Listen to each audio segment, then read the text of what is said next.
Welcome back, everyone. We're about to take a deep dive that might just reshape how you think about the world and your place in it. We're going to be looking at the ideas of Neville Goddard, specifically his lecture, Power and Wisdom, delivered on October 4th, 1968. Get ready, because we're diving into a world where imagination reigns supreme, where the impossible becomes achievable, and where true wisdom lies in understanding our own divine nature. Neville Goddard's work, it really challenges you to rethink your assumptions.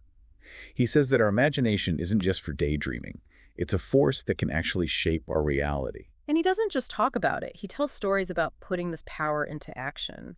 One that really stood out to me was when he talked about literally stopping time in a park. He called it arresting power. I don't know about you, but I was hooked right there. What does it even mean to arrest power? It's about reaching a heightened state of awareness and intention. Like, imagine becoming so turned in to the power within you that it affects everything around you. This is not about, like, mind control over others. It's more about mastering something inside yourself. Exactly. It's like tuning into a frequency that most people don't even know exists. Neville connects this to the symbol of the dove descending, representing the Holy Spirit and the bestowal of power. He talks about how Jesus, after the dove descended, was, quote, clothed in power from on high. And then he declared the fulfillment of scriptures. Wow, okay, that's some powerful imagery. Makes you think, though. If we all have this potential power within, why aren't we seeing miracles every day? Well, Neville says that this power becomes truly accessible when we embody love. He calls it the human form divine. He even suggests that our power, if we could fully unleash it in this world, would be almost too much. Too much. Like, Yeah. we'd be walking around turning people into frogs. Maybe not that dramatic. Sure. But he gives the example of potentially influencing the intentions of others. Imagine being able to what he calls arrest an army and shift their intentions. That's a level of influence that's hard to even wrap your head around. Whoa, okay. So, maybe it's a good thing we have some limitations here. This brings up a big question for me. How do we even know if we're tapping into the right kind of wisdom? There's a lot of self-help stuff out there that feels, well, kind of off. How do we know this is different? That's where Neville gets really interesting. He distinguishes between the wisdom of the world, which is often about, external achievements, and the wisdom of God, which comes from a deep personal revelation. So it's not about reading books or following a set of rules. Exactly. Neville says you could study scripture all day long, but it won't lead you to God. He uses the example of Moses and the patriarchs.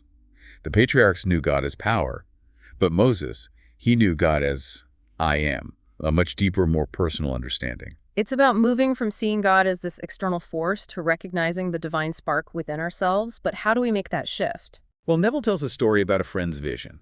It might help us understand this a little better. His friend described this journey. He was suddenly flying a car over trees, and he ended up in a world of beings made of dust. And there, a figure tells him, quote, no one can deny you the next 4 reunions with God. 4 reunions with God. Okay, now that's something I haven't heard before. Those reunions are key to understanding the deeper level of power and wisdom that Neville's talking about. All right, I am definitely intrigued. Let's unpack those reunions. We will do just that in the next part of our deep dive. Get ready for some seriously mind-expanding insights. I can't wait. We'll be right back after a short break. Don't go anywhere. Okay, we're back. And those 4 mysterious reunions with God from that vision, I'm still trying to wrap my head around it. It is pretty mind-blowing, isn't it?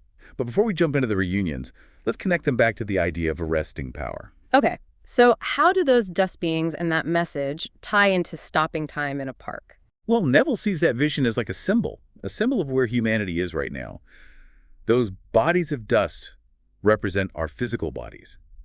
Being animated by a deeper power. Remember how we talked about the human form divine? It's like we're these powerful beings, but we're just temporarily in these earthly forms. So it's not just that we have potential, it's that we're actually something much greater than we realize, just sort of walking around in these, dust suits? Exactly. It reminds me of how Paul described the first man being made of dust and the second man being of heaven. Okay, I see the connection. But what about those 4 reunions? What do they mean in this context? Think of them as like stages of awakening to our true nature and the power within. The first reunion is God's birth within us. That moment when we recognize the divine spark in each of us. So it's not about finding God out there somewhere. It's about realizing that spark has been inside us all along. You got it. The second reunion is the discovery of God's son, David, within. This one's about recognizing our own creative power, our ability to shape our own reality. It's like realizing we're not just passive observers, we're co-creators of our own lives. And then we come to the third reunion. This one's a little intense. Neville describes it as the splitting of the spiritual body in God's ascension. It's like this huge shift in consciousness where we separate from our limited sense of self and merge with the divine. Wow, that sounds almost like a mystical experience. It is. And finally, the fourth reunion. The Holy Spirit descending as a dove, bestowing power from on high. This symbolizes the full integration of our divine nature and the ability to use that power we've been talking about. So these 4 reunions are like a roadmap to unlock our full potential, spiritually and in terms of our ability to shape our reality. That's a great way to put it. Neville suggests that in this new age, we're all waking up to our true nature. We're becoming life-giving spirits, capable of participating in this grand, eternal story. Okay, so that raises another question for me. If this is a journey we're all on, does that mean even the tough stuff, the challenges, the setbacks, are they part of this story too? That's exactly what Neville teaches. He says that even the fall into division, the experiences of pain and suffering, they all serve a purpose. So even the bad stuff is part of the plan. That's a hard one to accept. I know it can be tough to grasp, but think of it this way. Neville uses this analogy of a sucker plant. It goes through this tragedy, being separated from the parent plant. But it's because of that separation that it becomes a parent plant itself. So our challenges, even what we see as failures, they can actually be opportunities for growth and transformation. That's kind of hopeful, actually. But how does all of this play out in everyday life? I mean, I'm not trying to split my spiritual body or anything, but how can we start tapping into this power? This is where Neville's teachings get really practical. He talks about the power of belief and what he calls imaginal acts. He says we can bring our desires into reality just by imagining them as if they're already true. We have to feel the emotions that go with those desires and hold on to that belief with unwavering faith. So it's not just wishful thinking. It's about creating a vivid mental picture and truly believing it's possible. Exactly. He tells this story that really illustrates this. He was in a park and he saw a man light a cigarette. Yeah. And he decided, just on a whim, to arrest the power within himself. And the flame on the match, it froze. And the man holding it, completely still, he said he felt this undeniable sense of power. Wow, that's pretty wild. But if we're all capable of this, why aren't we all manifesting our dream lives? What's the missing piece? Neville talks a lot about patience and confidence. It's like planting a seed, right? Yeah. You don't dig it up every day to see if it's growing. You have to trust the process, let it unfold. So it's about aligning our thoughts and beliefs with what we want, and then trusting that it will happen in its own time. Exactly. And remember, this whole journey, this divine drama, awakening to our power, it's unfolding within each of us all the time. Every experience, good or bad, it plays a role. So it's not about trying to control every little thing. It's about embracing the journey and learning from every experience. And recognizing that we're not just these limited bodies, but powerful, creative beings capable of shaping our reality. This is definitely making me rethink how I see myself and my place in the world. And that leads us to a crucial question that Neville asks. If you could have those 4 reunions with God, what would you ask? What would you seek to understand? Wow, that is a deep one. It really makes you think about what truly matters.